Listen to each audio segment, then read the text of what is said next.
आप देख रहे हैं पुलिस टुडे न्यूज, जहां सच है हमारी पहचान और निष्पक्षता पत्रकारिता हमारा अभियान। नमस्कार, मैं हूं ममता सिंह और आप देख रहे हैं पुलिस टुडे न्यूज। चलिए शुरुआत करते हैं आज दिन भर की बड़ी और विशेष खबरों से। 3 महीने से वेतन नहीं, सफाई कर्मियों की हड़ताल से रेवाड़ी में कचरा संकट। रिपोर्ट राजेश भारद्वाज। रेवाड़ी में डोर टू डोर कचरा कलेक्शन व्यवस्था पूरी तरह प्रभावित हो गई है। 3 महीने से वेतन न मिलने के विरोध में 117 सफाई कर्मचारियों ने काम बंद कर धरना शुरू कर दिया है। कर्मचारियों का आरोप है कि ठेका कंपनी वेतन नहीं दे रही और मांग उठाने पर नौकरी से निकालने की धमकी देती है। धरने को पूर्व जिला प्रमुख सतीश यादव और कांग्रेस नेता प्रवीण चौधरी का समर्थन मिला।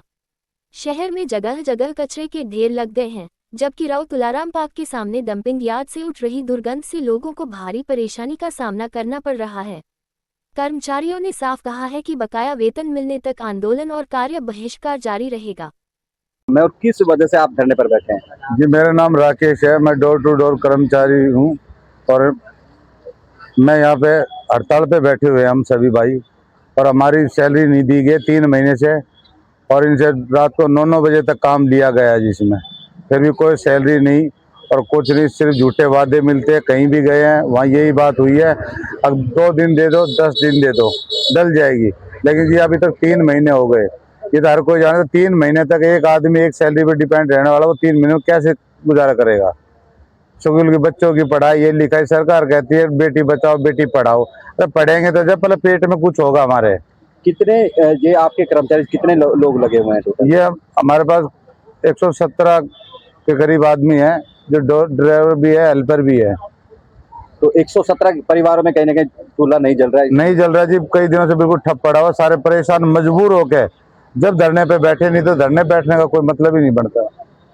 कब से आपने शुरू किया था? और आज से पहले हमने 1 महीने पहले भी धरना प्रदर्शन किया था, और इन्होंने अधिकारियों ने, मैडम विनीता पीपल ने भी टाइम मांगा था 10 दिन का, वो भी दे दिया, उनका भी टाइम निकल गया।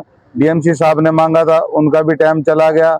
लास्ट में सब कहीं कुछ नहीं मिला, तो हार थक के हम यहाँ बैठ गए। अभी आपका ठेकेदार क्या कह रहा है जिसके लिए आप काम कर? हमारा ठेकेदार कहता है पैसे की बात मत करो, काम करो काम, बस उसके अलावा कोई जवाब नहीं पड़ती उसकी। बीच में भी आपने एजुटेशन किया, तो अब क्या रहेगा? जब तक सैलरी मिलेगी तब तक नहीं करेंगे या? जी, हमारी सैलरी नहीं मिलेगी तो काम क्या करेंगे हम? जब तक सैलरी नहीं मिलेगी हमारा हिसाब किताब नहीं दिया जाएगा, जब तक हम कोई काम नहीं करेंगे। कितने घरों से कचरा उठाते हैं आप शहर के लोग? हम जी, मैं एक आदमी में 1600-1700 घर से कचरा उठाता हूँ, तो ये सब आप पढ़े लिखे डिवाइड कर सकते हो कि कितना कचरा उठता होगा। ये मैं खुद मेरे 29 नंबर वार्ड में ड्यूटी करता हूँ मैं, तो 1600-1700 घर का कचरा डेली मैं कलेक्शन करता हूँ। मतलब घर में चूल्हा नहीं चलने से मजबूरी में आपके यहाँ पर? मजबूरी में साहब, बिल्कुल मजबूरी में बैठे हुए ना, तो कोई शौक थोड़ी है हमें हड़ताल करने का। और किसी ने तनख्वाह के लिए बात भी की है तो उसको घर भेज दिएगा, जिनमें 2-4 भाई बाहर घर बिठा रखे हैं, वो भी उनमें से आए थे। अभी कुछ लड़की बीमार है, कुछ बीमारी में वो गए हुए हैं, वो भी बेचारे मजबूर हो गए। मतलब जिसने विरोध किया उसको बाहर निकाल दिया? हाँ, जिसने विरोध किया उसको बाहर। आज हमारी भी कह रहे हैं, अब जो तुम हड़ताल करोगे तो डबल अपसेंट काटूंगा, और आगे से तनख्वाह देंगे तो अपने हिसाब से देंगे। तो सब ऐसे में कौन काम करेगा? कहीं ना कहीं ये शोषण है, सफा सब दिख रहा है बिल्कुल जी, तो अंधे को भी पता चल जाए तो इतनी बात सुनने का। तो जो ये डोर टू डोर कचरा कर्मचारी है, इनके बीच में आए, क्या मसला है, किस तरह की स्थिति है? शहर पूरा सड़ रहा है, और आज की बात नहीं है, मैं अनेक बार ये कह चुका हूँ कि ठेकेदार प्रथा आपको बंद करनी पड़ेगी। और इनको जो लोग सबसे छोटा समझते हैं, चाहे सफाई कर्मचारी हो चाहे ये मेरे ड्राइवर भाई हो, ये सबसे बड़ा काम करते हैं। अगर ये ना हो तो आपके घर से बाहर निकलना मुश्किल हो जाए। और आज इन लोगों की ना बेचारों की बच्चों की फीस दी जा रही, किसी ने कोई 10-20-50 हज़ार का लोन ले रहा है, उस पर लगातार पेनल्टी लगने लग रही है। और तनख्वाह, मैं अभी इनसे प्रधान जी से बात कर रहा था, तो इनकी सैलरी भी जो डेली वेजेस जिस हिसाब से जो होनी चाहिए, दक्ष लोग है, कोई ट्रैक्टर चलाता है, कोई जेसीबी चलाता है, कोई वो ई रिक्शा चलाता है, कोई छोटा हाथी चलाता है जो टेम्पो जिसको आप बोलते हो, और इनको किसी को 12,000 किसी को 14,000 मिलते हैं। ये अनेक जगह जा चुके हैं। सबसे पहले गए नगर परिषद की चेयरपर्सन के पास, उन्होंने कहा 1 हफ्ते का समय, 10 दिन का टाइम दे दो। फिर ये गए डीएमसी महोदय के पास, डीएमसी ने कहा सोमवार को आपके आ जाएगी। आज एमएलए एमपी तो है ही नहीं, अब ये जाए कहाँ? एमएलए एमपी को फुर्सत ये भी नहीं, मुख्यमंत्री आ रहे वहां भी चले जाए। अब ये बेचारे जाए तो कहाँ जाए? मेरी आपके माध्यम से सरकार से पुरजोर मांग है कि इतने भी निष्ठुर ना बढ़ो कि इनकी हाय लग जाए। और मैं एक बात कहता हूँ, गरीब को मत सताना, गरीब रो देगा जमीन पर से खोदेगा। इनकी हाय मत लो। ये कोई राजनीतिक दल के व्यक्ति थोड़ी ना है, ये तो आपका मैला कुचला झूठा, आपके झूठन उठाने वाले लोग हैं। आप इनको भी सड़क पे बैठने में मजबूर कर रहे हो। शर्म आनी चाहिए यहाँ के प्रशासन और एमएलए और एमपीज को, जो एमपी साहब और मंत्री महोदय, उनको शर्म आनी चाहिए। इन लोगों को किस कदर इन लोगों ने इन मजदूरों को आज इस तपती गर्मी में बैठा रखा है यहाँ।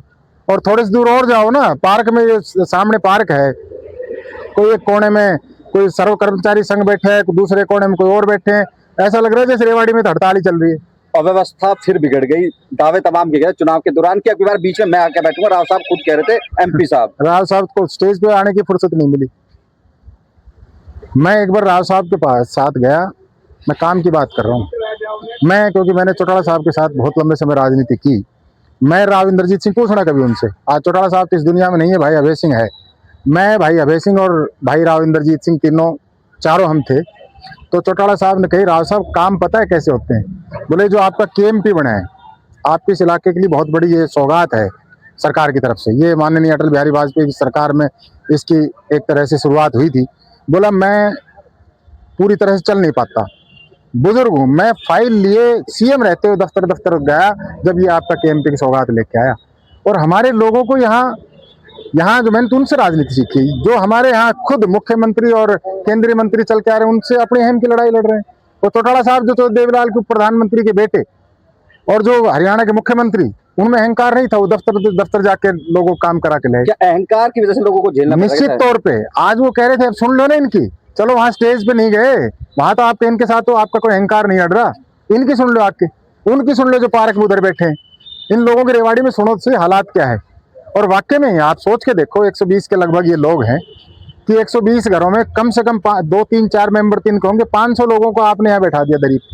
ट्रिपल इंजन की सरकार का दावा किया गया था, अब जिम्मेदार कौन है इसके लिए? दावे तमाम हुए थे। जिम्मेदार सतीश यादव है ना, और तो किसको क्या कहूँ, हमारे ऊपर ही डालेंगे। अब इनके जो लोग हैं वो हमारे ऊपर ही डालेंगे, अब इनका तो काम है। अरे मैंने थोड़ी ना बैठाए भाई, ये आप लोगों का काम, आप इनकी सुनते क्यों नहीं? एमएलए साहब कहीं बाहर हैं, एमपी साहब को रेवाड़ी में फुर्सत नहीं है, वोट के समय पाएंगे फिर मांग लेंगे किसी न किसी नाम के ऊपर, फिर अपनी ऐड दिखा के मांग लेंगे, और बात कर लेंगे। म्युनिसिपल कमेटी की चेयरपर्सन जुम्मा 4 दिन हुआ है, आपके माध्यम से देखा था वो 4 बार कहीं निकली थी, तो यहाँ भी आके इनकी पूछ ले समस्या क्या है। और ठेकेदार को बैठाते क्यों इनके बीच में लाके? अगर वो क्यों नहीं इनकी 3 महीने सैलरी नहीं दे रहा, किसी को 2000 दे दिए, किसी को 4000 दे दिए, एक मुश्त इनकी सैलरी क्यों ना दी जाए?